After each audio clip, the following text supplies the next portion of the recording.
everybody, and I look pale as fuck. Oh my days, this lighting is not doing me any favours. Hi everybody and welcome back to my channel. I am so ecstatic with the way that my first video has taken off. I really wasn't expecting it. I really said to myself, I want to get 1,000 views by the end of the week, and I literally had 1,000 before the end of the first day. So I was really happy with how it did, and I'm just really grateful that everyone has kind of just said to me like, we've wanted this for so long, or like, I've expected this from you for a while. I was so nervous and very anxious of what I think people would think about me, and again I'm still feeling that with this video. Now, just to get into this subject, this is kind of like a trigger warning. This video is all about body dysmorphia or body dysmorphic disorder. This is a very personal video for me.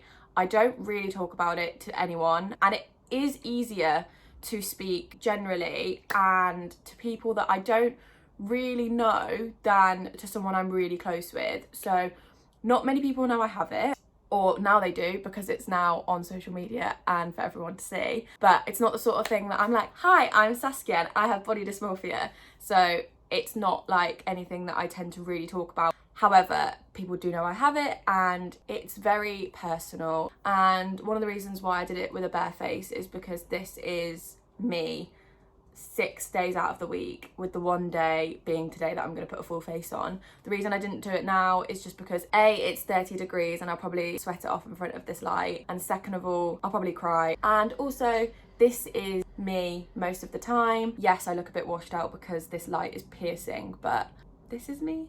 Obviously, I'm not a doctor. I am the doctor. Some of the things that I say might not be the definition of body dysmorphic disorder, but it is for me. So body dysmorphia or body dysmorphic disorder is commonly when someone is obsessed with their image, obsessed with a body part and hating their body. Some people hate their nose, some people hate their chin, some people hate their legs.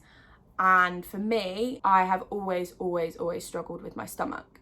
I have always had issues with my weight.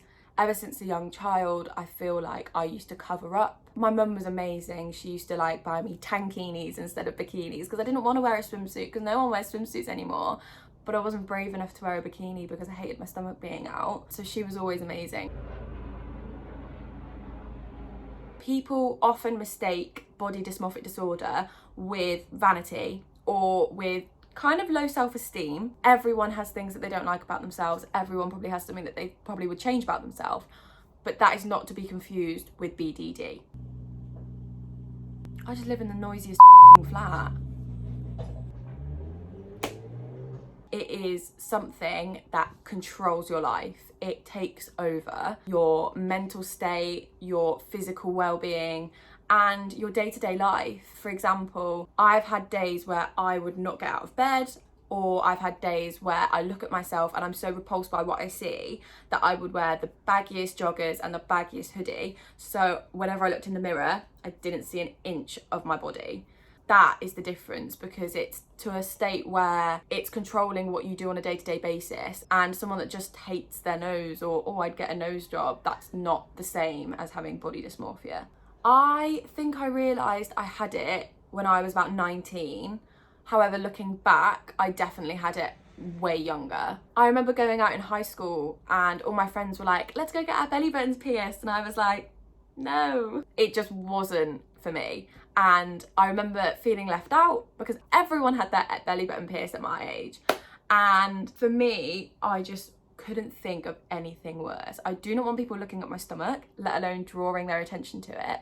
So that was when I kind of clicked, after I'd been diagnosed with it, that I'd had it for a lot longer than I'd ever realised. I think it had a massive impact on, and this is really personal, why I waited to lose my virginity for so long, because I was so repulsed by my own physical body. Why would I want anyone else to see it? Why would I want anyone else to touch me or look at me in any way where I was my most vulnerable?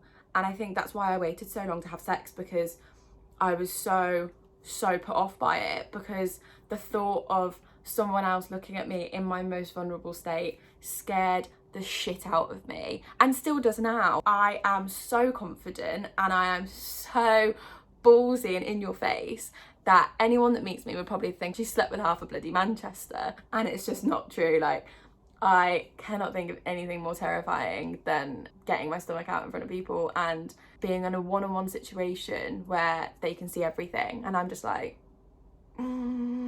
please stop. So it's definitely having an impact on my life still, but I am getting better. So just to backtrack, I am obsessive over my stomach and my weight and always have been. And for someone that has a very fluctuating weight, it's very, very difficult and very draining. I knew I had a problem in my first year of university.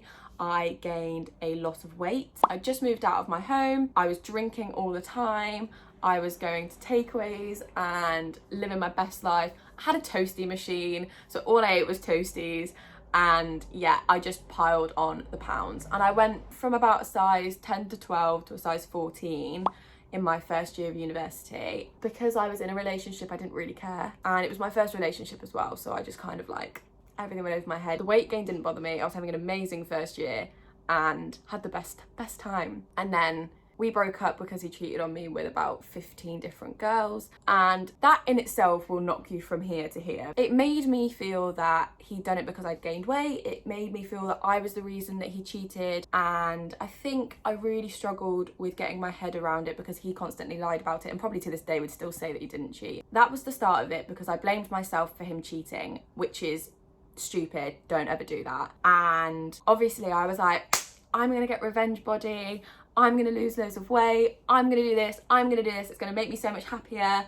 And I did it. I went from a size 14 to a size 8 in 3 months. From when I left my first year to when I went back in second year, I'd gone down 3 dress sizes, and I distinctly remember going to my first cheerleading practice of the year in second year, walking in a crop top or like a sports bra and leggings, and everyone was like, oh my God, where have you gone? You look amazing. And that implemented in my head, and still does now. They are some of my closest friends, and in no way did they mean it in a negative way, but them and so many other people saying to me, you look amazing now you've lost weight, stuck in my head. And it got addictive to the point where I went out every week, was living my best single life, but I was quite restrictive in the aspect of I was more careful with what I was eating, what I was drinking. On the days where I wasn't drinking, I was really, really restrictive and really, really healthy. And it got to the point in my second year where I was borderline a size 6, which is the smallest I have ever been. And I shouldn't be a size 6. I've got really big legs. I'm not supposed to be a size 6. And I was fitting into size 8 Topshop skirts and them being baggy and needing a belt. And for me, I was like, I was looking in the mirror and I just wasn't seeing it. And it scares me because no matter how much weight I lost, I felt fat. And no matter how much weight I lost, I saw that size 14 girl that got cheated on every single time I looked in that mirror.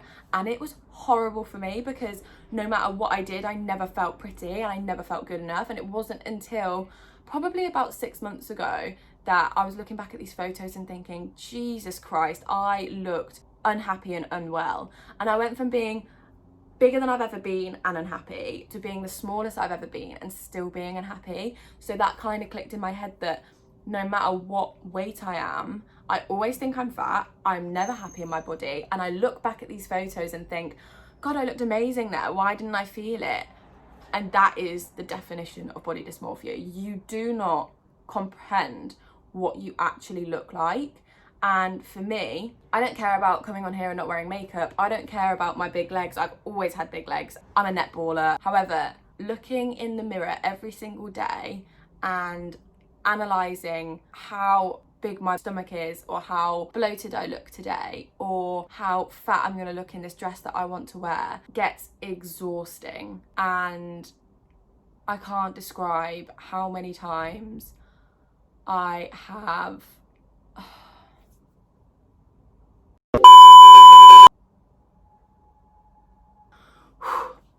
I can't describe how many times I have not wanted to go somewhere because I don't like the way I look, or I've had really shitty nights out or shitty events or days that should have been really special because I felt fat.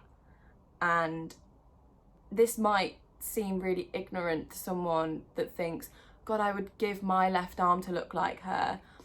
But you cannot control this. It is in my head. and it is a mental illness, and it can come with eating disorders. Luckily for me, I've never had an eating disorder. I do feel awful guilt when I eat, but apart from that, I've never had an eating disorder. I just wish that I could sit in front of myself like I am now, shake my shoulders and be like, you are amazing, you are beautiful. And I could do that to all my best friends, and I can do it to everyone I love. I could do it to a girl I've never even spoken to, and I can't do it to myself. And I would never think or say the things that I say to myself about anyone else. I just wish that I could go a day without glancing in a mirror and thinking, ugh, great. And I think now that I'm in more of a routine where I've got a more balanced diet, I weigh my food, I kind of track my level of like protein to carbs to fats, and I do exercise quite a lot, but also I love a glass of wine, I love my cheesy pasta. So I am in a better mental state and a better balance at the moment. However, I still have this affecting my everyday life, and I don't want people to think that it's attention seeking, because it's not.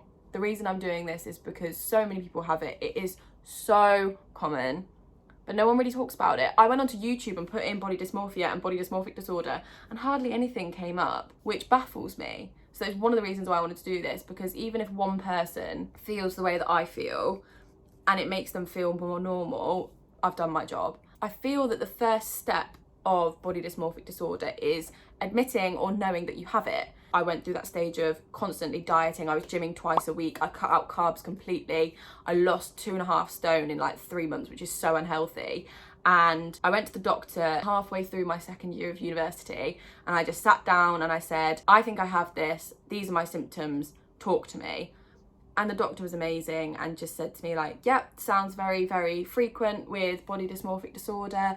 And just kind of said to me, you can either go and try and find some therapy or some counselling, or there's like support groups online that you can talk to where other people have it. However, I knew that getting a diagnosis helped hugely, because it made me feel that what I was thinking wasn't weird and wasn't unheard of. It also made me feel that I wasn't alone in the situation, and that it was more normal than I'd been thinking the entire time. Now, in the present day, I am a size 10, can be a 12, can be an 8, depends on the clothing shop, because everyone's shit. And I am probably the healthiest and happiest I've been. I am a lot more body confident. I mean, I'm literally filming this in a vest top with no bra on and in my pants because it's 100 degrees. But I'm a lot more body confident than I ever have been. This is the weight that I'm always going to kind of carry. I'm about 10.5, 11 stone. I was about 11.5 stone before Christmas, and I've lost about half a stone from exercising during lockdown. And I'm never going to be 10 stone again. I was 10 stone when I was 20, when I was going through this really bad stage. And I remember weighing myself constantly. I would weigh myself 3 times a day, 4 times a day. I'd get up and weigh myself, then I'd have a shit, and then I'd weigh myself again. Like, I can't describe what it does to your head when you're looking at these scales and thinking, oh my God, why am I not losing weight? It gets addictive, because when you are such a heavy weight and then you go down, you're like, oh, well, I want to keep going down, and it gets worse and worse and worse. I've had to stop weighing myself. I haven't weighed myself since probably November. Around my birthday, I was really, really in a bad place, and I started to weigh myself multiple times a day again. So I knew that I was getting into bad habits. I have lost some weight, but it's not really noticeable. And I think for someone that hasn't seen me in a few months, maybe even a year, which is common because I don't live at home now, I cannot stress enough, if someone comes up to me and says, oh my God, you lost so much weight, you look amazing, that's not a compliment. Please don't say it, because it is so triggering to someone with body dysmorphic disorder or any form of like ED or BDD, because it implements that I'm only beautiful when I've lost weight. That's how it makes me feel. And I know that people don't really understand body dysmorphic disorder, wouldn't even think twice about saying that, but just for someone that does suffer with their weight and their stomach a lot, please do not ever start a sentence with, you've lost weight, you look incredible, oh my god, you look amazing, tell me how you lost so much weight. So I just want to talk about like the common symptoms, just in case anyone either is watching this and thinking, do I have it, or is thinking this makes a lot of sense. I just want to kind of read out what the symptoms can be, and then I'll kind of talk about what I had. So it says that you might have body dysmorphic disorder if you worry a lot about a specific area of your body, you spend a lot of time comparing your looks with other people, you look at yourself in mirror a lot or you avoid them altogether, you go to a lot of effort to conceal your flaws, and you pick at your skin to make it smooth. So for me, picking skin was a massive one. My dad used to call me scabby when I was a kid because I've always had scabs or like scratches, and I will pick because I've always thought it was like an anxiety thing, but it's not. It's more to do with this. It's more to do with looking perfect, which doesn't make sense because if you pick a scab, it's gonna scar. Stupid. But that is something that I relate to hugely. You just kind of want to look like you've got the perfect skin, which I'm quite lucky on my face. I do have quite good skin, but everywhere else is quite bad. And the others are the mirrors. So it doesn't help that I have this huge mirror from IKEA in my room. I probably look at myself in the mirror probably about 50 times a day, which is bad. And then even when I'm having a bad day, I will just walk up to the mirror and lift it up and stare at my stomach. And I don't know why. I don't understand it myself. So it's really difficult for me to sit here and explain it to a lot of other people when I can't really comprehend it myself. So yeah. When I did this question box, someone said to me, can you please give some advice for someone that's suffering with body dysmorphic disorder? And for me, it's hard to give tips when this is something that has a huge effect on me on a daily basis. I think I feel like a hypocrite to sit here and give some tips because there are some things that do make me feel better about it. However, there are other things that I can sit here and say that I know helps other people, but it doesn't help me. And it's like, I can be like, oh, sit in front of that mirror and tell yourself you look amazing today. I'm not going to do that because I don't think it's true, because I feel like I'm having a fat day today. So it's quite difficult for me to give tips out when I'm not even over my disorder. The only tip I have really is to learn to love yourself again. This is the first time in about 4 years, maybe 5 years, that I have been happy on my own. I have been confident in myself, and it's probably the first time that I haven't needed male approval or another person to be like, I love you, I love every part of you. I think I relied on that a lot. I feel like after my first boyfriend cheated, I then had my fun year at uni in second year. I didn't become a little bit of a slag. I became a total slag. So I always had boys telling me I looked amazing or whatever. And I went from that to now being on my own and being completely happy by myself. I don't need a boyfriend to tell me that he loves me regardless. And going back to what RuPaul always says, if you can't love yourself, how in the hell are you gonna love somebody else? I cannot stress that enough, that you need to love yourself. No one can love you more than you. And you do not need another person to love you or love the parts that you hate about you for you to feel good. Or if you can't love yourself, to try and teach yourself how to love yourself. Look into some ways into how you can help yourself, because you need to help yourself. No one else can help you. And that's something that I've learned. And that's why I think even though I'm not the skinniest I've ever been, I'm the happiest I've ever been, because I'm learning to appreciate things. And I think lockdown has massively helped. I am 23 years old. I'm a normal weight. I'm not that ugly in the face. I haven't got makeup on, but...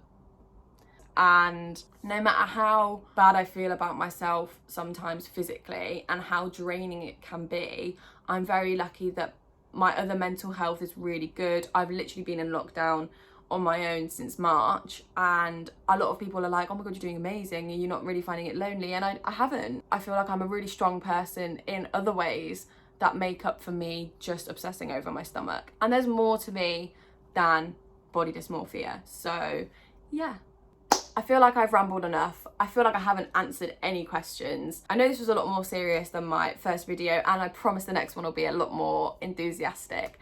But I just felt the need to do this. I feel a lot better now. I've got kind of off my chest, and I'm not really sure I answered any questions. I kind of just word vomited out everything. If this does help, or if people do have any more questions, feel free to message me on my Instagram or on my Twitter, or you can literally request me to do a Q&A about it. I'm so easy. Probably won't do it as personal as this one, but probably would do it more as a general Q&A about it. I hope this kind of covered some form of body dysmorphic disorder and kind of opened anyone's eyes that were curious about it beforehand. Don't forget to like and subscribe. Thanks for watching. Bye. Hey, Mr. DJ, put a record on.